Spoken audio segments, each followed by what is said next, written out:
de que la Municipalidad de Asunción prohibiera la presencia de limpiavidrios en las calles el año pasado, varios fueron quienes formaron parte de programas de reinserción laboral. Este es el caso de varios jóvenes que hace 8 meses trabajan en obras de construcción y que aseguran que dejar la calle les cambió la vida. Yo pensaba igual a mis compañeros, pero no, uno puede y va a salir adelante. El problema es que yo anteriormente no quería, me acostaba hasta las 10 de la mañana, me levantaba, me iba hasta la hora que yo quería y después venía, ¿me entiendes? Pero hoy es diferente, hoy tengo que levantar a las 7 en punto, tengo que estar ahí. Hasta las 11 almorzamos y después a la 1 empezamos otra vez hasta las 5 de la tarde.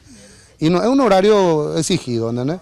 Yo pensaba también de esa forma, pero no, es diferente y es otra vida. Para mí es otra vida y para varios compañeros. Él es Roberto Paniagua y dejó las calles luego de limpiar parabrisas en las calles durante 8 años.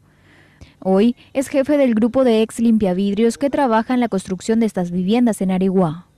Lo acompañan otras 7 personas quienes aseguran que abandonar las calles también significó dejar atrás los vicios y la delincuencia. Porque yo dormía en la calle, estaba en la droga, ahora le recuperé a mi familia. ¿Después de cuántos años dejaste la calle? Y yo tuve 22 años, y hace un año que estoy procurando y voy a procurar y nos estamos yendo. Además de trabajar como obreros, algunos de ellos venden verduras o pescados con la ayuda de los vecinos de la zona de obras. Hoy, por ejemplo, se averió la parte de cañería, entonces a la tarde se va a suspender el trabajo y parte así solemos irnos a la pescada, aparte de ganar un poco de algo y entretenernos también. Entonces suelo ayudarles yo también de esa parte a ellos. Nos vamos, pescamos, ellos venden sus pescados y luego al otro día vuelven a su labor normal otra vez.